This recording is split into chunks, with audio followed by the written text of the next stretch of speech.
Assalamu alaikum. Good morning, everyone. Your Excellencies, distinguished guests, dear colleagues, friends, ladies and gentlemen, and esteemed members of the media, welcome to the United Arab Emirates and to Abu Dhabi. I thank you all for joining us at this very important UAE Climate Tech Forum. And I know that for some of you, this is in fact your first visit to Abu Dhabi, and I hope that this will be the first of many to come in the near future. This forum aims to use the power of technology to turn one of the greatest challenges we face today into one of the greatest opportunities for sustainable socio-economic development.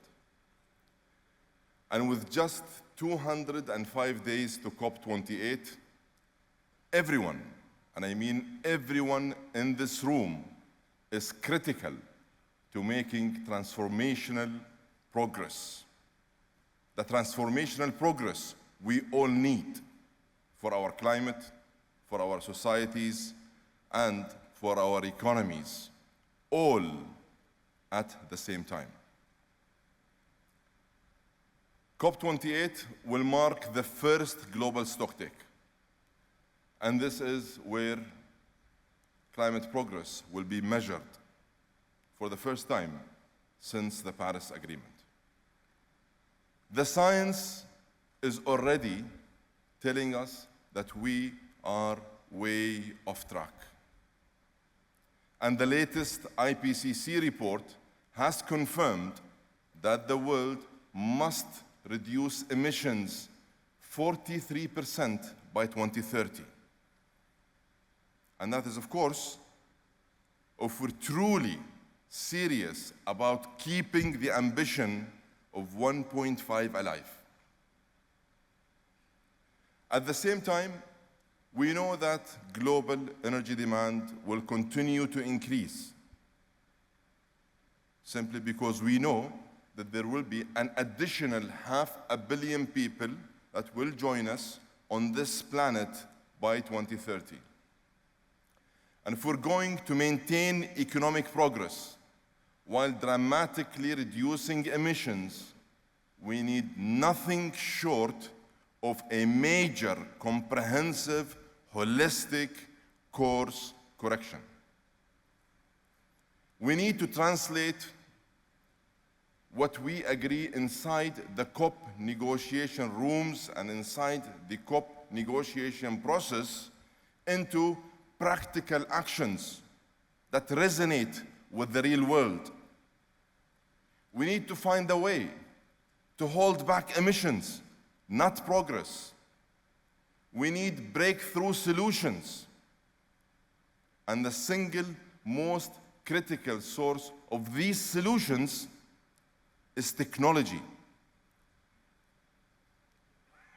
Ladies and gentlemen, for nearly 5 months, and as part of our preparations for COP28, my team and I have been proactively engaging on a listening tour, where I have heard many voices from the Global South, major economies, civil society, NGOs, and the business community. I have seen great, clean, mature, and emerging technologies that could change the game for climate progress. I have seen some smart government policies that are creating a supportive regulatory environment. I have met with investors who are very ready to step up and commit large sums of capital. And one of my biggest takeaways is this: The potential is there. But the landscape we have to accept is just way too fragmented. And this is simply what is slowing us down. What is missing is a holistic, unifying ecosystem that brings all the key stakeholders and all players together, and an ecosystem that will bring everything under one umbrella. That is why I have called for this meeting today. With over 1,000 leaders from technology companies, major industries, finance, bankers, government, civil society, and of course, the energy sector. These sectors represent the keys to the system-wide transformation we desperately need. But we need to do a better job of joining the dots. We need to have a better understanding of how we connect the dots. This forum aims to provide a platform to make better connections and help create the enabling ecosystem so that together we can transform, decarbonize, and future-proof our economies. Excellencies, ladies and gentlemen, I believe this transformation represents the greatest opportunity for human and economic development since the first industrial revolution. And I know we are moving in the right direction. There's no doubt. We have made the right decisions and we've taken good steps in the right directions. Last year, clean tech investments broke the $1 trillion barrier for the first time. With the right policies stimulating the right investments, climate technologies could at least double their contribution to global growth, while removing up to 25 billion tons of carbon emissions annually.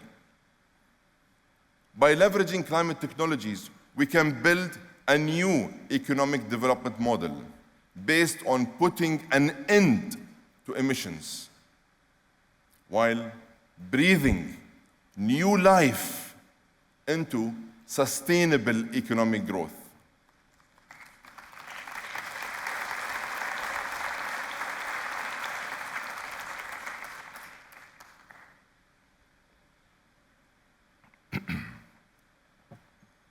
From my own personal experience, I have seen what is possible when it comes to government, technology, and finance.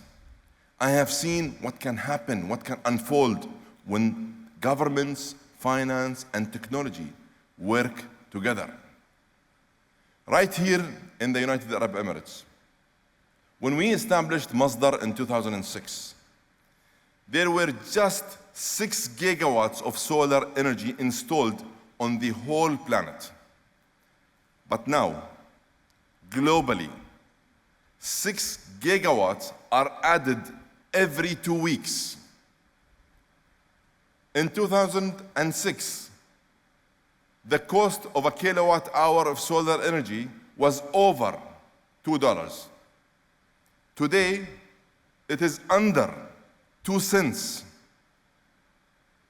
And that is why in January, this past January in Abu Dhabi, and earlier this month in Berlin, I made a call to action, and I called for the tripling of global renewable energy capacity to 11,000 gigawatt by 2030.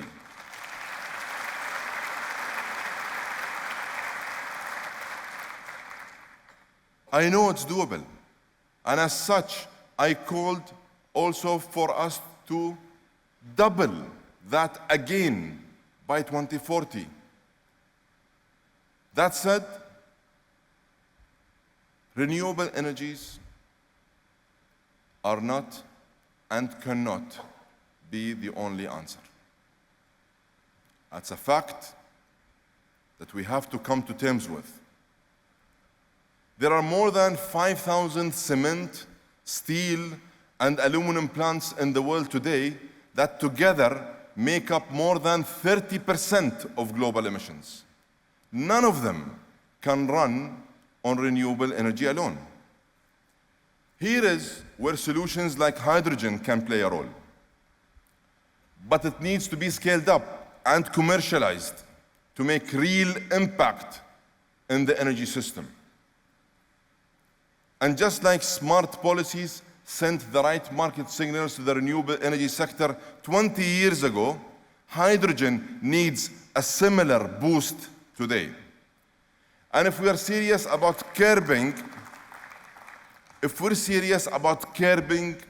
industrial emissions, we need to get serious about carbon capture technologies. In any realistic scenario that gets us to net zero, carbon capture technology will have an important role to play. Without it, the math just doesn't add up. The most recent IPCC report clearly states that applying carbon capture technologies to heavy emitting industries is a critical enabler in the race to net zero. Cost remains the main barrier, and we need policymakers to incentivize technology companies to help commercialize all kinds of carbon capture, from storage to direct air to mineralization. And we should go further by using technology to turn captured carbon into products with practical applications that have commercial value. There are several tech companies with us here today that are doing just that, and they are well represented in the exhibition hall outside. We need to really nurture their ideas with smart policies and equip them with capital that can take those ideas to scale. While doing all of this, we need to keep pushing for breakthroughs in battery storage, expand nuclear, and invest in new energies like fusion. We need to aggressively apply the latest platform technologies such as AI, robotics, blockchain, to increase the efficiency of the energies we use today across every sector. And we should remember that outside of heavy emitting industries, food systems and agriculture are the biggest single source of greenhouse gases, representing over 1/3 of global emissions. We need technology companies to really focus on this space. The UAE is emerging as a leader in agri-tech, vertical farming, and the use of digital technologies to reduce energy and water use while increasing crop yields in harsh environments. Along with the United States, the UAE has launched AIM for Climate, a 50-country coalition aimed at maximizing the use of commercial technology to reduce emissions and increase the availability of nutritious food around the world. Colleagues, ladies and gentlemen, while the world still uses hydrocarbons, we must do everything in our power to reduce and eventually eliminate its carbon intensity. That's why I have called on the oil and gas industry to zero out methane emissions by 2030 and align around comprehensive net zero plans by or before 2050. The goal for this industry and all industries, to me, is crystal clear. We need to phase out emissions. Allow me to repeat.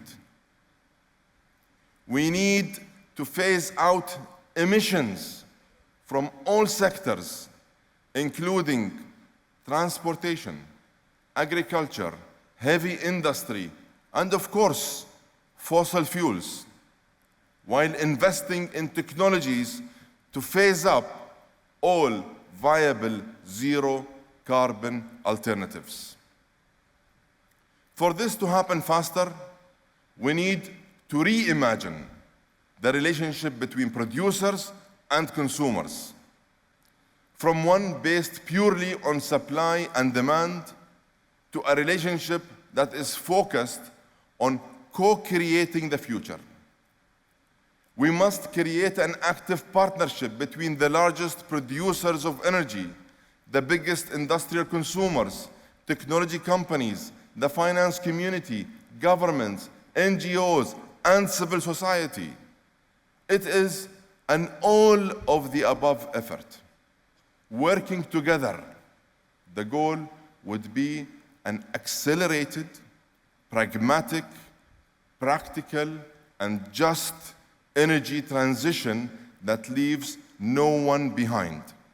A transition that creates zero carbon pathways for growth, eliminates the emissions of the energy we use today, and progressively moves everyone forward, both developed and developing nations.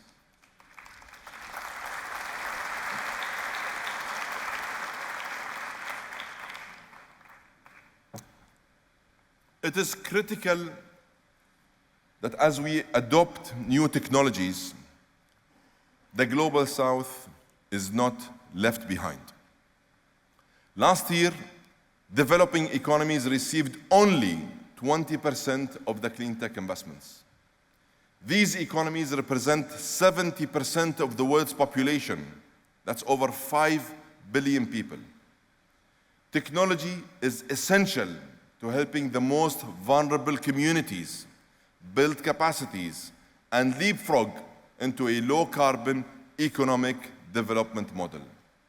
But to maximize technology adoption in these countries, we need public, multilateral, and private sectors to supercharge climate finance, making it much more available, much more accessible, and of course, much more affordable.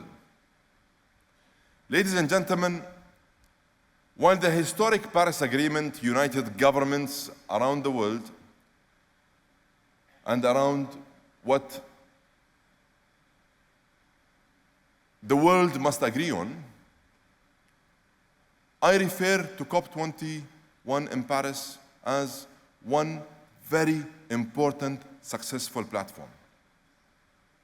And while they succeeded in uniting the world in an agreement, I believe COP28 must focus on the how. So the what was clearly defined in Paris. The bridge to the UAE is defining the how. We want COP28 to be a COP of practical action and pragmatic results, a COP of solutions, a COP of impact, and a COP for all. Time is running short, and the stakes for our planet are high. Yet, I am truly optimistic. And what makes me optimistic is the collective will, the commitment, the ideas, the efforts, the engagement, and the brain power in this room, and what I have seen and experienced throughout my listening and engagement tour over the past few months. The engineers, the scientists, the policymakers, the NGOs, the technologists, the financial institutions, the bankers, they all have dedicated their time to addressing this climate challenge. And I have no doubt that they will go out of their way to accommodate my call to action to be solutions and results-oriented when it comes to COP28. We need policymakers to help put the right policies, regulations, and incentives in place. We need an enabling environment that connects academia, R&D, innovation, entrepreneurship, and technology companies in a united and unified ecosystem. And we need industry to be open to creating new partnerships across different sectors and to take new ideas to scale.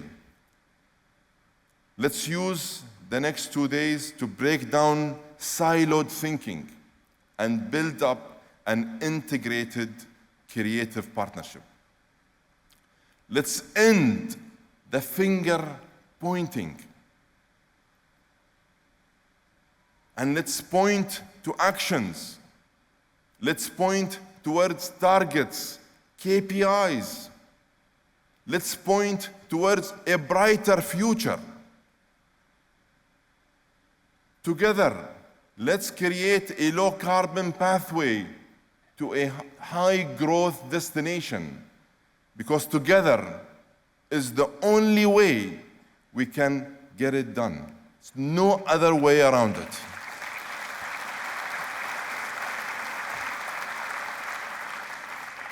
Please accept my very open invitation to transform, decarbonize, and future-proof our economies. I thank you again for being here. I truly and highly appreciate all your contributions. Thank you again.